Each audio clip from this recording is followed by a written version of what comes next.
Hi students, कैसे हैं आप सब लोग। एक बार फिर से आपका स्वागत है। मेरा नाम है विकास, आप हैं मेरे फेवरेट स्टूडेंट्स। हम every day every morning 9 AM पर एक वोकैबलरी का डेली डोज पढ़ते हैं। इसकी अभी तक तो आपको आदत हो चुकी होगी, क्योंकि हमको इस वोकैबलरी को पढ़ते हुए लगातार दिन 29 यानी कि 29 डेज हो चुके हैं। 30 दिन, कल एक महीना होने वाला है और आपको काफ़ी सारे वर्ड याद हो गए होंगे। मैं एक चीज़ आपको बोलना चाहता हूँ। देखिए, मैं वो वर्ड्स नहीं पढ़ाता हूँ जो मुझे अच्छे लगते हैं। आप भी वो मत पढ़ो जो आपको अच्छा लगता है। Students are emotional but exams are practical. आप वो पढ़िए जो एग्ज़ाम में आता है। मैं वो पढ़ाता हूँ जो एग्ज़ाम में आता है, तो इम्पॉर्टेंट है। तो चलिए स्टार्ट करेंगे हम आज की क्लास। बड़े इम्पॉर्टेंट शब्द हैं और सीखेंगे हम वोकैबलरी आज डे 29 पे। तो चलो नेक्स्ट वर्ड लेते हैं और पहला वर्ड आज का द वर्ड इज एक्सल्ट। आप नोट्स बनाते चलें, कॉपी में लिखते भी चले, तो आपको याद जल्दी होगा। The first word I am taking today is exalt. इस वर्ड में आप देखो तो आपको पीछे एक वर्ड मिलेगा उल्ट। उल्टा पुल्टा हो गया खुशी के मारे। उल्टा पुल्टा, मैं एक्सल्ट पुल्ट हो गया, ठीक है। एक्सल्ट हो गया मतलब बहुत ज़्यादा खुश हो गया। इसका सिनोनिम आप देखो क्या लिखा हुआ है, रिजॉइस यानी खुशी, उल्लासित इसका हिंदी मीनिंग है। I exult to see the result. मैं रिजल्ट देखकर खुश हो गया। The antonym of the word is sorrow. Obvious सी बात है, कुछ लोग एक्सल्ट नहीं होगा रिजल्ट देखकर, सॉरो में भी आ सकते हैं। तो एक्सल्ट यानी खुश होना। आई थिंक आपको समझ में आ गया होगा। चलिए नेक्स्ट वर्ड लेते हैं। The next word is exquisite. Next word क्या है? एक्सक्यूसाइट। ये मान लीजिए एक साइट है, एक साइट, एक दृश्य। उस साइट को देखकर मैं एक्सक्यूसाइट हो गया। क्यों हो गया? दो वर्ड आप याद कर लीजिए। उस साइट को देखकर, वो एक बड़ी विशिष्ट या इम्पॉर्टेंट या अच्छी या बहुत सुंदर सी साइट थी। साइट मतलब दृश्य हो सकता है, आई साइट भी होती है। हालांकि उस साइट की जो स्पेलिंग होती है ना, वो SIGHT होती है, लेकिन यहाँ में साइट, जैसे आप किसी जगह को जाओगे तो उसको साइट कहते हैं। तो बड़ी एक्सक्यूसाइट जगह थी और उसे देखकर मैं क्या हो गया आपको पता है? ये हो गया XCULT, एक्सल्ट हो गया। अभी अभी पढ़ा ना, तो एक्सल्ट हो जाना, खुश हो जाना, और साइट कैसी थी? एक्सक्यूसाइट। सो एक्सक्यूसाइट देखकर मैं एक्सल्ट हो गया। दो वर्ड आपको याद होने चाहिए, कोशिश करिए समझने की। इसका सिनोनिम देख लीजिए। The synonym of the word is marvellous यानी सुंदर, ग्रैंड यानी भव्य। देखो ग्रैंड का मतलब क्या होता है? भव्य। ग्रैंड फंक्शन, ग्रैंड गाला, ग्रैंड इवेंट। ग्रैंड का मतलब होता है भविष्य, विशिष्ट। और एक बात देखें, ग्रैंड मतलब बड़ा भी हो सकता है। जैसे आपको क्या मिलेगा? Grand father. अब ग्रैंड फादर हमारे पूर्वज को बोलते हैं ग्रैंड फादर। ग्रैंड मदर, तो ग्रैंड यानी बड़े भी होते हैं, ठीक है। अब क्योंकि एक्सक्यूसाइट अच्छा है, तो इसका जो एंटोनिम होता है वो होता है क्रूड यानी कच्चा या अनरिफाइंड। मतलब जैसे कुछ लोग ना क्रूड बातें करते हैं, वो रफ बातें करते हैं, स्मूथ बातें नहीं करते, या उनके बोलने के तरीके में एक रफनेस होती है, व्यवहार में क्रूडनेस होती है। देखो भारत क्या करता है, बहुत ज़्यादा क्रूड ऑयल आयात करता है। क्रूड मतलब ही होता है कच्चा, जो रिफाइन ना हो। तो किसी के व्यवहार जिसमें अच्छे एटिकेट और मैनर्स नहीं होते, हम उसे क्रूड कह सकते हैं। उसका क्रूड बिहेवियर था। तो क्रूड को क्रूर से याद कर लीजिए और एक्सक्यूसाइट को एक्सक्यूसेड प्लेस या साइट से याद कर लीजिए, और उसको देखकर आप क्या हो जाओगे? एक्सल्ट हो जाओगे। आपके पास वर्ड कौन कौन से आए आप देख लो। एक्सक्यूसाइट, एक्सल्ट, क्रूड यानी कच्चा, मार्वेलस, ग्रैंड, जॉय, रिजॉइस। चारों सातों वर्ड याद हो गए। चलिए नेक्स्ट वर्ड लेते हैं। अब देखते हैं कौन सा वर्ड है। The next word is exceptional.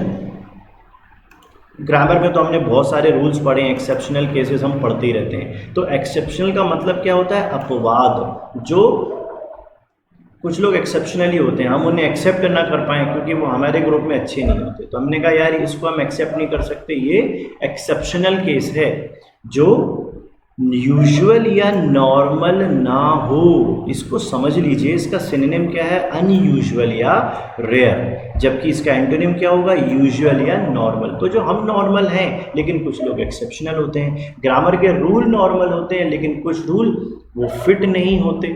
जैसे PUT पुट और BUT बुट ना होकर बट होता है। अब ये बड़े नियम अपवाद हैं, दोनों के प्रोनाउंसिएशन अलग अलग हो गए। Got the idea? चलिए आगे चलते हैं नेक्स्ट वर्ड पे। आज का वर्ड देखते हैं। The next word is evident. Evident word निकलता है, क्या दिखाता है एविडेंट? आप देखो, the word is evident, EVIDENCE, evidence. Evidence मतलब किसी व्यक्ति का जो मर्डर हो गया तो पुलिस उसके एविडेंस ढूंढ रही थी, तो एविडेंस पता चल गया, दृश्य देखकर ही पता चल गया कि उस व्यक्ति का मर्डर कैसे किया गया।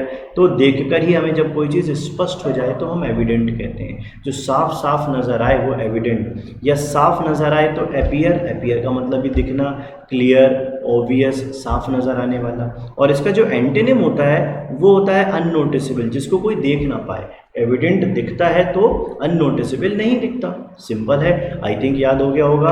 अभी हमने कौन कौन से वर्ड पढ़ लिए, फिर से एक बार रिवाइज करते हैं, याद करने की कोशिश कीजिए। एक्सल्ट, एक्सेप्शनल, एविडेंट, ये सारे वर्ड याद हो गए। चलिए नोट्स बनाते चलिएगा, जल्दी जल्दी याद होंगे। चलिए एक बार और नेक्स्ट वर्ड लेते हैं, 1 सेकेंड। आज का नेक्स्ट वर्ड देख लेते हैं हम कौन सा है। The next word is eternal. Eternal love मतलब एक ऐसा प्यार जो कभी ख़त्म ना होता हो। और अभी वर्ड अभी क्या होने लगा है, एक चीज़ मैं आपको बता देता हूँ। प्यार इटर्नल भी हो रहा है और FEPHIMERAL, एफीमेरल यानी क्षणिक, क्षण में ख़त्म हो गया। और इटर्नल जो कभी ख़त्म ही ना हो। इटर्नल क्या होता है? जो कभी ख़त्म ही ना हो। और एफीमेरल यानी क्षणिक। इसका मतलब सिनोनिम देखिए, सिनोनिम एंडलेस, ENDLE, यहाँ पे एक S और लगा देंगे, टाइपिंग स्पेलिंग मिस्टेक है। एंडलेस, डेथलेस, जिसकी डेथ ना हो, जो कभी ख़त्म ना हो। इमॉर्टल, अमर, अजय। जो मॉर्टल क्या होता है? नश्वर होता है। इमॉर्टल क्या होता है? जो कभी नष्ट, मतलब नष्ट ही ना हो, जो कभी ख़त्म ही ना हो। तो आप इस सारे वर्ड्स को एक बार देख लीजिए, कौन कौन से वर्ड हुए। इटर्नल, एंडलेस, डेथलेस और इमॉर्टल। अमर, अनंतहीन, इसका मीनिंग हो गया। और इसका एंटोनिम देखो, ट्रांजिएंट, जो एक जगह स्थिर ना होता हो वो ट्रांजिएंट। भाई एक जगह चलते चले जाएगा तो वो ट्रांजिएंट होगा। ठीक है, मतलब लाइफ है, लाइफ ट्रांजिएंट है ना। अभी हम जीवित हैं, कुछ समय बाद हम इस जीवन में नहीं रहेंगे, तो ट्रांजिएंट हमारा ट्रांसफ़र हो जाएगा दूसरे दुनिया में। समझ में आ गया? आई थिंक बन गया होगा, अब तो याद आ ही आएगा। चलिए नेक्स्ट वर्ड लेते हैं। The next word today is 1 second, okay, invoice. अच्छा शब्द है ये, सीख लीजिए, काम का है। एनवायस जो शब्द है ये दिखाता है, 2 शब्द हैं, एक एनवायस होता है और एक होता है जेलस, JEALOUS। जेलसी का मतलब क्या होता है? ईर्ष्या रखना। और एनवायस का मतलब क्या होता है? ईर्ष्या रखना। दोनों में क्या फ़र्क है पता है आपको? एनवायस भी जलन, ईर्ष्या, और जेलस भी जलन या ईर्ष्या। पर फ़र्क किस बात का है? एनवायस हम तब महसूस करते हैं जब कोई चीज़ हमारे पास ना हो। जैसे किसी के घर एक बड़ी लंबी सी कार है, जैगुआर, ऑडी, लेकिन हमारे पास नहीं है, तो हम उससे एनवायस महसूस कर रहे हैं, जेलसी नहीं है। जेलसी कब होगी पता है? कि मेरे पास जैगुआर है लेकिन मेरे बगल वाले ने भी जैगुआर खरीद ली, तो मुझे लगेगा लो इसने भी खरीद ली। तो ईर्ष्या दोनों जगह है। तो एनवायस और जेलसी में फ़र्क ये होता है, एनवायस हमारे अभाव के कारण जलन, ईर्ष्या महसूस होती है, और जेलसी हमसे वो चीज़ छूट न जाए इसलिए हम ईर्ष्या महसूस करते हैं। ये बड़ा बेसिक फ़र्क है, ठीक है। और इसका जेलसी तो मैंने लिख दिया है, सस्पिशियस भी होता है, शेड ऑफ द मीनिंग है तो मैंने लिखा है। और इसका एंटोनिम क्या होगा? जेनरस। जेनरस जो लोग होते हैं ना वो होते हैं दयालु, उदार, जो है वो दे दिया, बोले रख लो मुझे नहीं चाहिए। तो जिसके मन में ना ये देने की प्रवृत्ति होती है वो जलन या ईर्ष्या किसी से नहीं रखता। मैं आपको इस वोकैबलरी के माध्यम से एक बहुत अच्छी बात बताना चाहता हूँ। जब स्वामी विवेकानंद अपने शिकागो के सम्मेलन में जाने वाले थे, उसके भी पहले उन्होंने माँ शारदा से पूछा था कि माँ एक बात बताइए, मैं दुनिया में प्रचार प्रसार करना चाहता हूँ धर्म का, हिंदुत्व का, तो क्या मैं कर सकता हूँ, आज्ञा दीजिए। तो वो जो माँ थी उन्होंने एक वहाँ चाकू पड़ा हुआ था, तो उन्होंने कहा कि वो चाकू उठा के दो, चाकू उठा के दो। तो जो स्वामी विवेकानंद थे उन्होंने चाकू उठा के दे दिया, और माँ ने कहा अब तुम दुनिया में धर्म का या हिंदुत्व का प्रचार प्रसार कर सकते हो। तो उन्होंने कहा ये कौन सी बात हुई, आपने मुझसे चाकू मांगा और मैंने चाकू दे दिया, तो मैं प्रचार प्रसार कैसे कर सकता हूँ। बोले तुमने जिस तरफ से चाकू पकड़ा था वो धार वाला हिस्सा नहीं था, धार वाला हिस्सा तुमने पकड़ा था और लकड़ी वाला हिस्सा तुमने मुझे दिया था। ये सोचकर कि धार वाला हिस्सा मैं रखूँगा और लकड़ी वाला हिस्सा आप पकड़ेंगी तो आपको चोट नहीं लगेगी, ये जो फीलिंग है ना कि सामने वाले को कष्ट ना हो, ये फीलिंग जेनरस होती है। और जेलेसी में 100% आपको कष्ट महसूस होगा। मेरी उस बात को याद रखिएगा, बहुत इंपॉर्टेंट संदर्भ मुझे याद आया तो मैंने आपको बताया। चलिए नेक्स्ट वर्ड चलते हैं।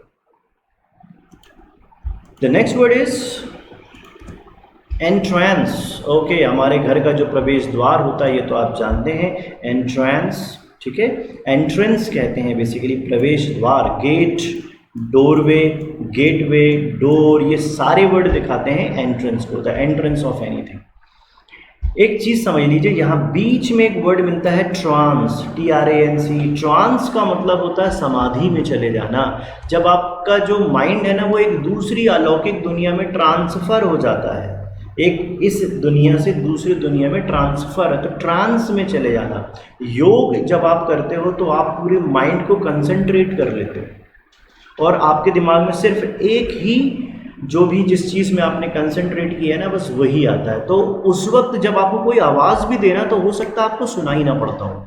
हम उस अवस्था को ट्रांस की अवस्था कहते हैं। इस पर्टिकुलर वर्ड का मतलब ट्रांस, एक योग की दुनिया में जिसमें हम सब कुछ भूल जाते हैं, हम बोलते हैं वो ट्रांस में है। ध्यान देना मेरी बात को। और एंट्रेंस, उससे आप अंदर चले गए, एंट्रेंस हो गए, ठीक है। और इसका एंटोनिम क्या हुआ, एग्जिट या डिपार्चर, यानी बाहर चले जाना, एंट्रेंस यानी अंदर चले जाना। आया वर्ड समझ में? आप समझने की कोशिश कीजिए, एग्जाम ओरिएंटेड वर्ड है लेकिन मेरी कोशिश ये है कि आपको दिमाग के अंदर तक वो वर्ड जाए, दिल को टच करने चाहिए वर्ड, तब आपको वो याद होते हैं। रटना उद्देश्य नहीं है, समझना जरूरी है।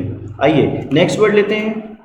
The next word is enthusiasm. आज मैं बहुत एंथुसियास्टिक महसूस कर रहा हूँ। क्यों? आपको ऐसे लाइव पढ़ाते हुए, हालांकि लाइव नहीं है, रिकॉर्डेड सेशन है, लेकिन मुझे आई फील कि आप मुझे देख पा रहे हैं, मैं आपको देख पा रहा हूँ, समझते हुए मैं एक्सप्रेशंस को समझ पा रहे हैं। I feel so enthusiastic. आप भी पढ़ाई में एंथुसियास्टिक ही महसूस करना, तब आपका सिलेक्शन हो जाएगा, क्योंकि चीज़ों को पाने के लिए आपके अंदर जोश होना भी बहुत ज़रूरी होता है। कई स्टूडेंट्स पूछते हैं सर वो मोटिवेट कैसे रहें? मोटिवेट होने के लिए आपको ना मन से एक चीज़ आनी चाहिए कि ये चीज़ मुझे पानी है। जब आपने ये सोच लिया ना, आप अपने आप उस एंथुसियाज्म की वजह से आप उस चीज़ में मोटिवेशन महसूस करने लगेंगे। और इसका सिनोनिम आप देख लो, excitement, the word is excitement, frenzy, fervidness. ये जो वी वर्ड है ना, ये फीवर को दिखा रहा है। फीवर में भी क्या होता है ना, बॉडी का टेम्परेचर बढ़ जाता है, इसलिए ऐसा कह देते हैं। और पैशन तो आपको पता है, पैशनेट आप लोग हो, जोशीले इंसान हो, उत्साही इंसान हो, ये सब उसी के सिनोनिम है। और आप उसका एंटोनिम देखो, ये वर्ड है एपैथी। इस वर्ड को समझ लीजिए, मैंने पहले अगर आपने वोकैबुलरी देखी हो ये वर्ड आपको मिलेगा। मैंने कौन सा वर्ड दिया आपको पता है? Pathy, PATHY। पैथी का मतलब ये होता है फीलिंग। अब पैथी में आप पैथी कर दो तो फीलिंग जीरो हो जाएगी। पैशन क्या होगा जब फीलिंग ही नहीं है? एंटीपैथी कर दो तो क्या हो जाएगा? फीलिंग ऑपोजिट हो जाएगी। कोई स्टूडेंट पास नहीं हुआ, अपने का अच्छा हुआ, फेल हो गया, मज़ा आ गया, ये एंटीपैथी, हमारी फीलिंग उसके लिए घृणास्पद हो गई है, ठीक है। Apathy, antipathy. जैसे सिंपैथी, इसी का इसी में आप वर्ड क्या जोड़ दो, SYMPATHY। तो अगर आपने सिंपैथी कर दिया तो सांत्वना हो गया। और एक वर्ड और मैं आपको बता दूं, एम्पैथी, AMPATHY। ये जो एम्पैथी है ये होता है समानुभूति, यानी एक जैसी फीलिंग, दोनों लोग एक बराबर महसूस कर रहे हैं, हम उसे एम्पैथी कहते हैं। जब सिंपैथी सिर्फ बोली जाती है, मन से उतना सोचा नहीं जाता। अपैथी में नो फीलिंग और एंटीपैथी में ऑपोजिट फीलिंग। आया वर्ड समझ में? चलिए नेक्स्ट वर्ड लेंगे अब हम। The next word is enmity. नाम तो आसानी से याद हो जाएगा आई थिंक। एनिमिटी वर्ड तो आपको दिख भी रहा है, ENEMY। ये वर्ड आप जानते हो ना, एनिमी। एनिमी मतलब दुश्मन, तो एनिमी को ही रिप्रेजेंट करता है कौन सा वर्ड? एनिमिटी। और ये हॉस्टाइल ठीक है, इतना हॉस्टाइल है ना कि हॉस्पिटल में भर्ती कर दिया उसने। हॉस्टैलिटी है उसके अंदर, हॉस्पिटैलिटी नहीं है, हॉस्टैलिटी है। हॉस्टाइल मतलब हमारे जो विपरीत काम करता हो, जैसे सिचुएशन हॉस्टाइल है। अभी फॉर एग्जांपल लॉकडाउन पीरियड आ गया और सभी लोगों के काम वगैरह रुक गए, तो सभी के लिए टाइम जो है ना वो हॉस्टाइल है, फेवर का नहीं है, थोड़ा सा अभी एंटी फेवर हो गया, आप ये मान लीजिए। उसी का वर्ड एनिमोसिटी है। एनिमोसिटी मतलब भी शत्रुता या फेवर का नहीं होना। एंटोनिम क्या बोलता है ये वर्ड? फ्रेंडशिप होना, गुडविल होना, अच्छी फीलिंग रखना। ठीक है, आगे ये वर्ड एनिमिटी को याद करना बहुत आसान था, एनिमी से एक बार में वो याद हो जाएगा। आइए नेक्स्ट वर्ड लेते हैं। ओके, 10 वर्ड हमारे कंप्लीट हो गए, बातों बातों में देखिए पता ही नहीं चला। चलिए नेक्स्ट वर्ड लेते हैं। वर्ड नहीं लेना है, अब ये प्रीवियस पेपर के क्वेश्चन थे, मुझे उसके आंसर्स बताने हैं। तो पहला वर्ड था कम्युनिकेट। कम्युनिकेट से कम मतलब ही होता है जब हम किसी से कोई बात बोलते हैं, इसका मतलब है थ्री यानी टेल। ये सभी लोगों ने आंसर सही दिया। एलिजिबल, अगर आप किसी चीज़ के लिए एलिजिबल हैं तो आप उस चीज़ के लिए वर्दी हैं। वर्दी मतलब वैल्यू, एलिजिबल मतलब भी उसकी वैल्यू बनाता है। और रिवील का मतलब होता है उजागर होना। रिवील मतलब होता है उजागर होना, और इसका आंसर होगा सरप्राइज। ठीक है, तो आई थिंक ये वर्ड आपको सबको समझ में आ गया होंगे। चलिए हम कल के पेपर को देख लेते हैं, कल की वोकैबुलरी को भी देख लेते हैं, कल कौन से वर्ड आपको आंसर देने हैं। इसके साथ साथ मैं आपको और भी इन्फॉर्मेशन देना चाहता हूँ। जल्दी ही 8-10 दिन के अंदर मेरी लाइव क्लासेस शुरू हो रही हैं, जेल प्रहरी स्पेसिफिक इंग्लिश।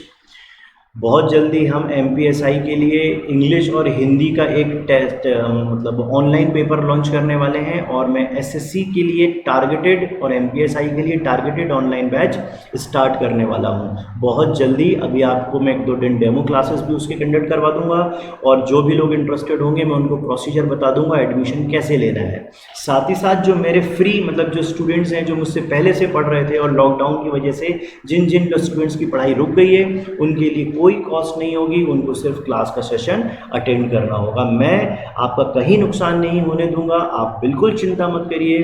आपकी एग्ज़ाम की चिंता आपसे ज़्यादा मैं करता हूँ। ठीक है, तो हम मिलेंगे फिर से एक नए सेशन में कल, फिर से 9 बजे एक नए वीडियोस के साथ। तब तक के लिए टाटा बाय बाय, अपना ख्याल रखिए। ठीक है, चलिए बाय बाय।